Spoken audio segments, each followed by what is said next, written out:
मरण जनता पलटि पीडब्ल्यूडी संयोगीकरण रास्ता। राज्य सरकार एवं केंद्र सरकार गमनागमन सुविधा पाई कोटी कोटी टंका व्यय बराद करुवा बेले विभागीय अधिकारी दायित्वहीनता जो ठिकणा समय मरामती हेउनथिबारु रास्ताटी मरण जनता पलटि देखा तेबे आमे को उपांत अंचल कथा कहूनु आमे कहूछु खोद केन्दुझर जिलार कथा। जातीय राजपथ ठारू जाइथिबा झुंपुरा ब्लॉक पर्यंत एवं झुंपुरा बाजार पर्यंत जाइथिबा रास्ताटी अत्यंत शोचनीय भाव में आंठुए लेखाएं खाल ढीप रही एवं एही रास्ता दे शह शह संख्यार जनसाधारण गाड़ी धरी जीवा आसिबा करुथिबारु अनेक समय दुर्घटना मध्य घटिथाए। एही रास्ता उपरे निर्भर करथुवा जनसाधारण एने पीडब्ल्यूडी विभाग अधिकारी अवगत करथिले मध्य विभागीय अधिकारी माने रास्तार मरामती पाई काहेकि गुरुत्व देउनाहांती ताकू नै बड़ प्रश्न उठिछि। सबुठारु बड़ खबर हेउछि प्रतिवर्ष दुर्गा पूजा एही रास्ता दे बाई रोड द्वारा माननीय मुख्यमंत्री झुंपुरा दुर्गा पूजा को आसी थांती एवं तांको जन्म माटी रायकला गाँ को जाई थांती।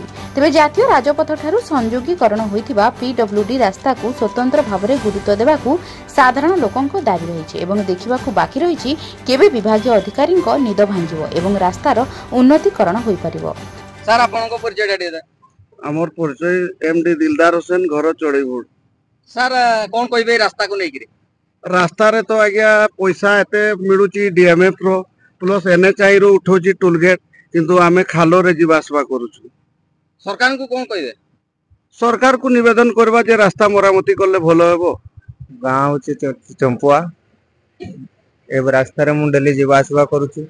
रास्ता रो किछि अवस्था नै जीवा आसबा पई बहुत हैरान मिलुछु। भाई आपनको परिचय दे सर मो ना हला नीलम कुमार महांत मो घर हला झुंपुरा मु एई रास्ता रे सबुदिन जीवा आसबा करूची आउ एमती रास्ता हे जाइछि किंतु न कहवाटा भलो आउ बहुत दयन हिसाब रे हमें जीवा आसबा करूछु एई रास्ता ऊपर। आ सरकार को कोन कहबो सरकार को या कहबा पय चाहूछु के मुख्यमंत्री आम एरिया रो किंतु एई एरिया रे जदि एई परिका रास्ता हबो किबा एई परिका रास्ता घाट किबा अन्य जिनस हबो हला तांको कोन कहा जीवो तांको जहाँ लोक माने ये करबे जदि कले ठीक रहबो रास्ता घाट।